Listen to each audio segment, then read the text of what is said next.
Episode 95 na tayo ng Magandang Dilag, araw ng Lunes mga kapuso. Ito yung continuation, no? Talagang sinabi nga ni Luisa na wala ka na, pabagsak ka na. Sabi naman ni Mayor Magnus, no? Talagang hindi ka titigil, binunot yung baril at nabaril na nga sa balikat itong si Luisa na mismo nasaksihan ni na Gigi, kaya napasigaw na lamang si Gigi. Ngayon ang ginawa nito ni Magnus kasama si Norman, tumakas sila at nagkagulo na nga sa loob ng conference room, di ba? Kasama ang mga reporters pati mga cameraman, kaya kuhang-kuha talaga sa akto, caught in the act, di ba? Caught on cam yung pangyayari. Ngayon sabi naman ni Jared, si Kuya tumataka, sumigaw siya. Tumakbo siya kasama si Luisa. Habang nagkakagulo mga tao, ang ginawa naman ni Jared, tumawag na siya ng ambulansya ng mga medic, di ba? Para isugod na nga sa hospital kung si Luisa habang si Gigi umiiyak. Ayan o, ngayon talagang kinukunan siya ng mga litrato pati cameraman. Samantalang itong sina Jared, hinahabol itong si Magnus. Nandito na yung sasakyan, yung getaway car nila, at tatakas na nga sila. Ngayon, hinarang sila ni Sophia. Sabi ni Sophia, sa tingin mo Magnus, makakaalpas ka? Hindi, makaalis ka man ngayon. Huli na ang lahat dahil paparating na rin ng mga pulis para dakpin ka. Sabi naman ni Jared, no, Kuya, itigil mo na to. Sabi ni Jared, no, walang niya ka talaga Jared. Kinatalo mo ang kapatid mo. Pwes, dito na kayo mamamatay. Sabi ni Sophia, no, ano Magnus, handa ka na bang makita si Satanas? Nandito na ang pagkakataon para maipagiganti ko sina Luisa, si Gigi, pati na rin ang anak ko na pinatay mo. So nagbarilan na. Nagkaroon dito ng encounter hanggang sa napatay ni na Magnus yung isa sa mga tauhan ni Sophia. Buti na lamang hinila ni Jared si Sophia kaya nakaligtas ito. Ngayon napapanood din na Riley sa ni Blair yung balita. Sabi naman ni Riley, bakit mo ito ginawa? Kailangan natin siyang tulungan. Sabi ni Blair, no, kapag tinulungan natin si Magnus, malalaman ng mga tao na kasabot tayo, mapapahamak tayo. Sabi naman ni Riley, ikaw ang hindi nag-iisip Blair.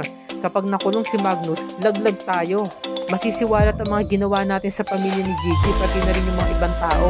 Kaya no choice tayo kundi tulungan siya. Sabi naman ni Blair, okay, sige, sorry na Riley. Sabi, no, so anong plano mo? Hanggang sa ito na nga, nagbabarilan na nga sila.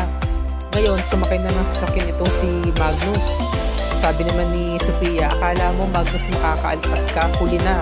Dahil nandito na mga pulis. Dumating na yung mga pulis para halugugin na nga yung loob ng van para makatakas.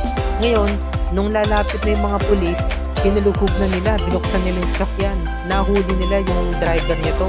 Pero nung binuksan nila yung pangalawang pintuan ng sasakyan, wala silang nakita.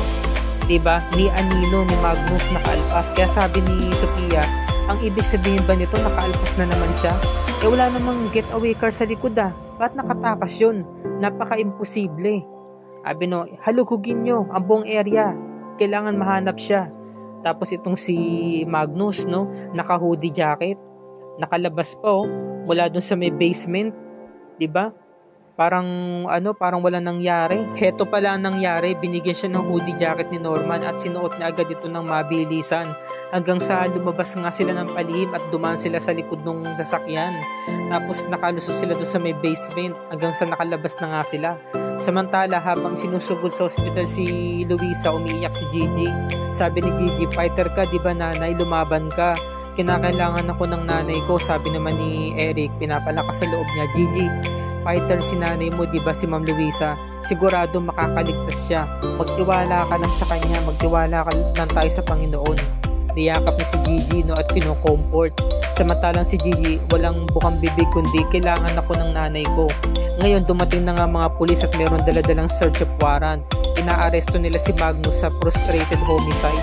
Sabi naman ni Riley, para sabihin ko sa inyo, matagal nang hindi umuwi dito si Magnus, ilang araw na, saka hiwalay na kami.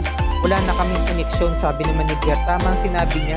Di sana kung nandito siya, di nahuli nyo na sana siya. Sabi naman ng pulis, no, men, i-search nyo ang buong kabahayan. Dinanap na nga nila. Sabi naman ng pulis, pasensya na ho kayo ma, pero kailangan po namin tong gawin. Kasi nga meron silang dalang warrant of arrest. So hinadugog na nga nila ang mansyon, yung buong mansyon. Ngayon lumapit si Riley, sabi niya, o diba sabi ko naman sa inyo wala kayong makikita dito. Sabi ng mga pulis, Tama ho, wala po kaming nakitang Mayor Magnus Ilesorio dito, sabi ng pulis, no. Pasensya na ho kayo, mama, pero nagpapasalamat pa rin po kami sa kooperasyon ninyo. Hanggang sa umalis na nga yung mga pulis, di ba? Pero sinisiguro nila na mahuhuli pa rin nila si Magnus kahit anong mangyari. Samantala, kino-comfort ni Donna tong si Gigi, at dumating na nga sina Jared at Sophia. Kinamusta ni Sophia si Gigi? Kamusta na si Luisa? Naka-recover na ba siya? Sabi ni Gigi, wala pa rin po kaming balita sa doktor. Inaabangan pa rin nila. Ngayon, nasabi naman ni Jared, hayaan mo Gigi, gagawin ko ang lahat para mahuli si kuya. Huwag kang mag-alala. Darating din ng sa lalong madaling panahon na mahuhuli na rin siya ng mga pulis. Wanted na siya, no? At talagang nabuhay ng loob dito si Gigi, 'di ba? So sabi naman ni Gigi, maraming salamat Jared. Yan, no? Kasi talaga ang sabi ni Gigi dito, sa oras na may mangyaring masama kay nanay, ako na mismo ang maghahanap sa kanya para patayin siya. So napayakap na lamang si Gigi, 'di ba? Dahil na-comfort siya ni Jared eh. Ngayon ito namang si Eric nagselos, 'di ba? Napailing na lang siya nung nakita niya nagyakapan yung dalawa, at naalala niya yung alaala na kumakain sila ni Gigi. Sabi ni Eric dito, alam ko na kung bakit wala kang gana, kasi wala rito si Jared, diba? Nagpunta na siya ng Amerika. Sabi ni Gigi, no, oo na, aminin ko na, kaya ako walang ganang kumain dahil wala na rito si Jared. Gusto kong makita niya kung paano ko pabagsakin ng kuya niya, pati na rin ang binuo nilang elite squad. O na, masaya ka na? Gusto mo nang malaman? Sabi naman ni Eric, hindi sa ganun. Gusto ko lang ipaalam Sir Gigi na simula nung naging Greta ka, nag-disguise ka, naging matapang ka. Ang mission mo ay makapaghiganti sa elite squad, pero nung nakilala mo na ulit si Jared, nung bumalik ka sa buhay niya, bigla ka ng lambot, diba? So ito na nga, pinuntahan na nga ni na Riley sa ni Blair yung secret passage, diba? Meron palang secret na daanan doon sa likod ng cabinet. So sabi naman ni Riley, hindi raw talaga siya susuko para lang mailigtas nga itong si Magnus, at humingi siya ng tulong kina Blair na hilahin nga yung cabinet para makita si Magnus. Kasi nga sabi nga ni Blair, paano kung uuwi ako ng bahay, maraming mga pulis doon, pagtatanungin din ako. Sabi naman ni Riley, as if naman na makita nila si Magnus sa bahay mo, diba? Sabi naman ni Riley, you are safe now, pwede ka nang lumabas, wala na rito mga pulis. Sabi ni Magnus, no, sigurado ba? Wala na ba sila? Oo. Sabi naman ni Magnus, maraming salamat sa iyo, Han.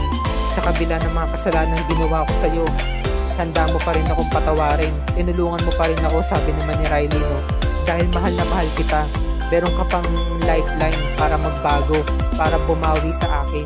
Nandito lang ako para tulungan ka at suportahan ka, alam mo yan. Sabi naman ni Blair, no, sobrang tapat sa iyo ang asawa mo, kaya please lang Magnus, huwag ka nang gumawa pa ng kabalbalan, huwag mo na siyang lokohin. Sabi naman ni Magnus, no, talagang hindi na, magsisimula tayong muli. Sabi niya, no. Sabi naman ni Riley, hindi dito, kung hindi magsisimula tayo sa ibang lugar. Nakapaghanda na ako ng flight natin papuntang Zamboanga. Sasakay tayo ng secret plane, at pagkatapos nun, pag nakarating tayo ng Zamboanga, sasakay tayo papuntang Malaysia. Doon na tayo magbabagong buhay. Samantala, habang nanonood si Jared ng balita, sabi sa balita, si Vice Mayor Alipio daw muna ang tumatayong mayor pansamantala, habang hinahanap ng mga kapulisan si Magnus. Bilang dumating si Eric, sabi niya, Jared, mag-usap nga tayo. Ano yon? Natatandaan ko yung mga sinabi mo kanina kay Gigi. Para sabihin ko sa'yo, no, huwag mo sanang hayaan ng pagkakataon na mahina si Gigi ngayon. So sabi naman ni Jared, no, so iniisip mo ba na nate-take advantage ako kay Gigi? Pwede ba, Eric, huwag sa ngayon. Nandito ako para tulungan si Gigi ng bukas sa kalooban ko. Oo, inaamin ko, may feelings ako kay Gigi, mahal ko pa rin siya hanggang ngayon. Pero nandito lang ako para tulungan siya, para ipakita ang support ako sa kanya. Sabi naman ni Jared, dagdag pa niya, kaya pwede ba huwag ka na magselos? Sabi naman ni Eric, hindi siya nagsiselos ako, pero pinapamukha ko lang siya yung totoo. Oo, aamin din ako, meron akong nararamdaman kay Gigi, pero kailangan na muna natin isang tabi yun. Tama ka, kailangan na muna natin itong isang tabi.